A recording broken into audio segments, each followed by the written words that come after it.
Hey guys, it's Shane Simmons here coming back at you with a new segment I'm calling This Week in Appalachian History. And what I'm going to be doing is every week I'll give a rundown of birthdays, events, happenings, things that happened in Appalachian history, as the name would suggest. And as you can probably guess, some of this history is good, bad, and ugly. This week, I probably could have picked a better week. A little bit ugly in this one, but hey, that's all right. That's all part of the past and what made us who we are. So we'll get into that in just a second. One of my favorite Southern authors is Sean Dietrich, or Sean Dietrich. Sean Dietrich. Sean of the South. That's what I know him as. And a lot of times on his podcasts, and anytime he's speaking, he reads some mail or emails that he's gotten. And about a month ago, someone asked me to start posting my mailing address in my YouTube links. And I thought, okay, well, can't hurt anything. Well, sure enough, I got a couple letters, and they really meant a lot to me, and I hope they'll speak to you as well. And so I'll go ahead and read these things out right now. And the first one comes from a lady named Patricia Graham in Ontario, Canada. And she writes, "Hello, Shane," and closes the donation for your work on your YouTube videos. I've enjoyed them so much. Being out of state and out of the country, it really means a lot to be able to come back home and take those rides with you. And I'm originally a West Virginia girl, and it really warms my heart to see all the videos you do of McDowell County and the surrounding area. Thank you so much. Keep up the good work, and have a blessed Christmas season and 2021. Keep those videos coming, and we'll keep watching them. Patricia Graham. Thank you, Patricia, on that one. Also had another one here from a lady named Jean Patrick from my old hometown. Originally, she now is from Pascagoula, Mississippi. Pascagoula, I think I'm pronouncing that right. But it's Jean Patrick, and she said, "Just wanted to let you know how much I appreciate the Appalachian Project and the videos of Richlands, Virginia, Cedar Bluff, Virginia, and all that area. I was born in Richlands, Virginia, and have not been home in 41 years. Wow. So when I discovered you, I was so excited and thankful for getting to see my home where I was born. My mother was born in Buchanan County, and I enjoyed those also. My father was born in Cedar Bluff, Virginia. All my people were from that area, parents, grandparents, great-grandparents, etc. on both sides. Thanks for Christmas Day in Cedar Bluff, Virginia. Beautiful. Just wanted to let you know how much that helped and blessed me. Keep it up. Thanks again, Jean Patrick." And I started thinking, when I very first got this one, I was like, goodness gracious, 41 years ago. That puts it, when I got this was, I think, late 2020, so it puts it 1979. And that really hit home with me because I was in Richlands then, and as a young kid, it was going to be the very first decade that was going to roll over for me. So it's going from 79 to 80. And I remember all the stores, the town, just stuck with my head. There's a moment in time where I was at school listening to some headphones where it all just stuck with me. And I thought, man, I'll try to remember this forever. And oddly enough, somebody mentions something that dates back to 1979, so I know exactly what it was like then and how much has changed since then. So Gene, I'm glad you enjoyed those videos. And hopefully I've got the one for Richlands coming out before too terribly long. It's a very special one to me because that's home. It means a lot to me. I want to do a good job with it, and I don't want to just put something out there. So I've put it off for a couple of years, but the time is now, and I don't put as much pressure on myself as I used to, as you can tell from some of my output, is that I do the best I can do, and then if I screw it up, I'll go back and do it again, do a better job next time. But anyway, let's move right on here to This Week in Appalachia. So today is January 11th. And dating back in history, this is actually Naomi Judd's birthday. She was born in Ashland, Kentucky, and sure, she is most obviously well known for her time with her daughter Winona as the Judds. They were just a tour de force. My goodness, they really put country music on the map in a lot of ways back then, and they were a true, legitimate supergroup. But unfortunately, Naomi, of course, was diagnosed with hepatitis C in 1991, so that brought a very abrupt and sudden ending to their tandem, and which was very sad because they were really still red hot. They were incredibly relevant. They had songs like Why Not Me and Love Can Build a Bridge. They were just so massive. Everything they put out was just humongous. I'm glad that she's still with us and still seems to be in pretty good health. I know she's a big advocate for hepatitis C treatment and that kind of thing. So, but Naomi Judd's birthday, and of course she is the mother of Winona and another actress whose name escapes me. No, I'm joking, I won't. Together, the Judds won 5 Grammys, and they, once a blue moon, they've gotten together since then. I think they had a tour for about 30 dates, and I'm sure it just killed. And Winona, of course, still records music. But Naomi's, for the most part, sung it up. She gets onto television sometimes, and she's still active in certain areas, but not nearly what was at one time. The next birthday is Jody Payne, and Jody Payne is from Garrard County, Kentucky, and he probably may not sound familiar, but he was actually a longtime guitarist for Willie Nelson in Willie Nelson's band, The Family. Unfortunately, Mr. Payne passed away in 2013, but he is a Appalachian, son of Appalachia. Juanita Krebs was from Lynch, Kentucky, and she was the first United States Secretary of Commerce. She was that under the administration of President Jimmy Carter. She passed away in 2010. Moving to January the 12th, there was a lady named Claire Donahue, and she's a young lady. She was a gold medal winner at the 2012 London Olympics in swimming. She was born in Texas, I do believe, but she lived most of her younger life in Lenoir City, Tennessee. So we claim her. We'll latch right onto you, especially if you win a gold medalist. Good job, Claire. And then the next person will be King Johnson. He was born in Richmond, Kentucky. Went on to be the 45th governor of Kentucky. He passed away in 1970.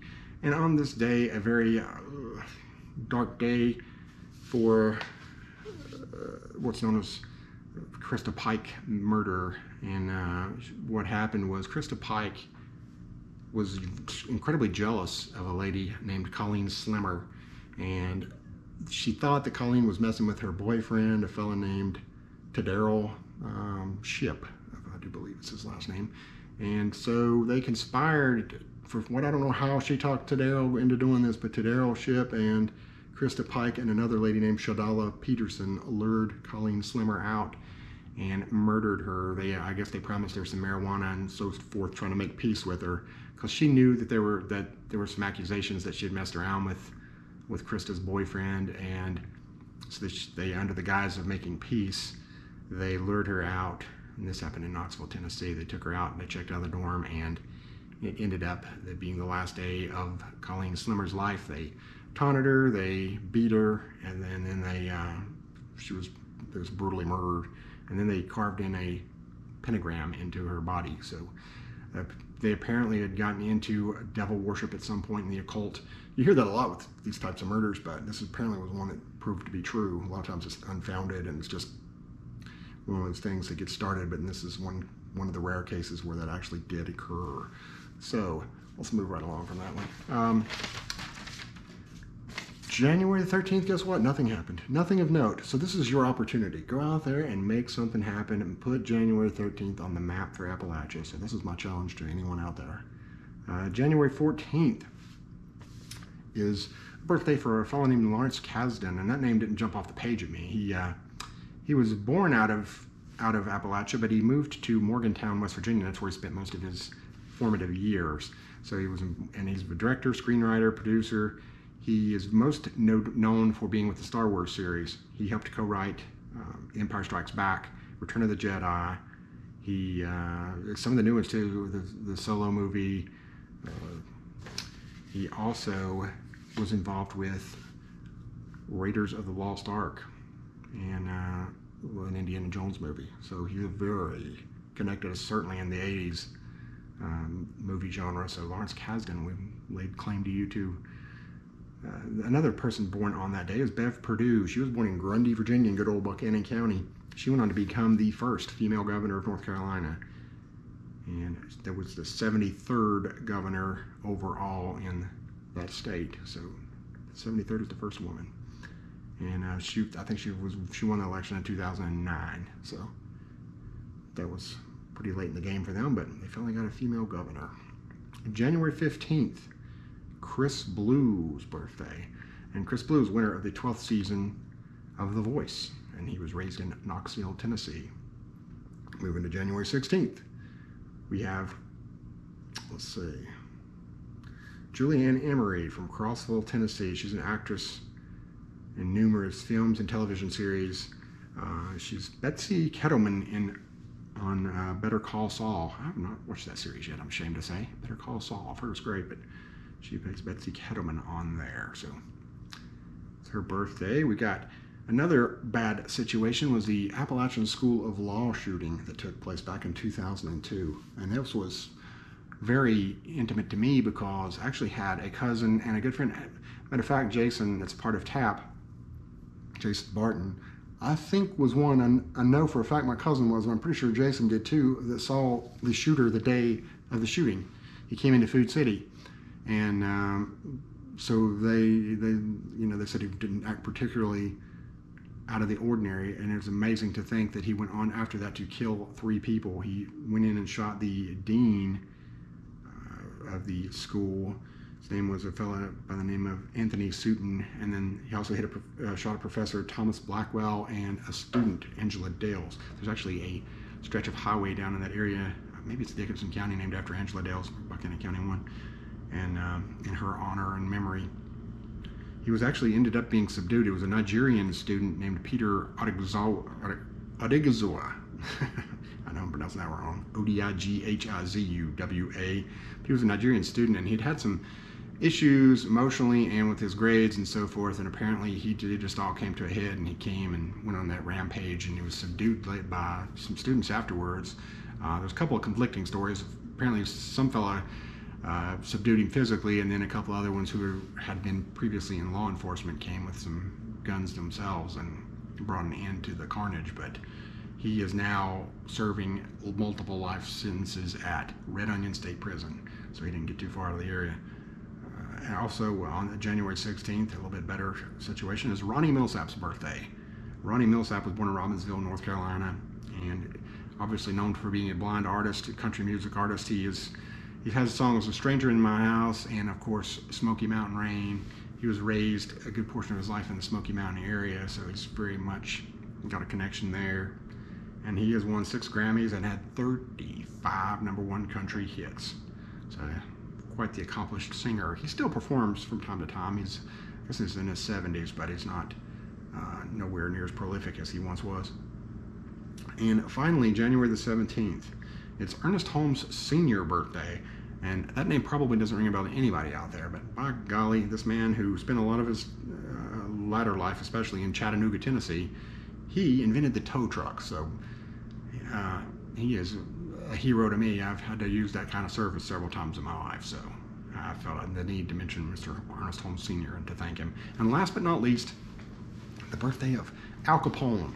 Yes, the gangster, mobster, whatever, mafia man, kingpin. And why am I talking about Al Capone in Appalachia? Well, if you read my book, which you should have, Legends and Lore of East Tennessee, which I'll put a link to on the side of this video. Anyway, Al Capone has a lot of ties throughout this area in several different locations, but one of the most prominent and mysterious that no one can prove, but there's been so much talk and rumor and all kinds of things, is that Johnson City was a major stop because it's part of the railroad stops, and it was pretty close to halfway between Chicago and Florida, where Capone spent a lot of his time. Plus, as we all know, this area is ripe with moonshine, especially back in the day during Prohibition, so it would make sense that he would have had an operation down here. And there's actually a building still standing in Johnson City that has been rumored to be tied to going back to Al Capone, so I felt the need to mention him. They call Johnson City Little Chicago even now, and there's a business down there, I think it's a restaurant or bar called Capone's. Got some great music there from time to time, free ad for them. But so that's why I felt the need to mention Al Capone. He actually spent some time in a house in Tennessee too. I'll get into that at a different date. Doesn't make sense. But that is This Week in Appalachian History. I hope you enjoyed this, and it'll get better. There'll be better, good stories going forward. It's not just birthdays and deaths, unfortunately. Thanks.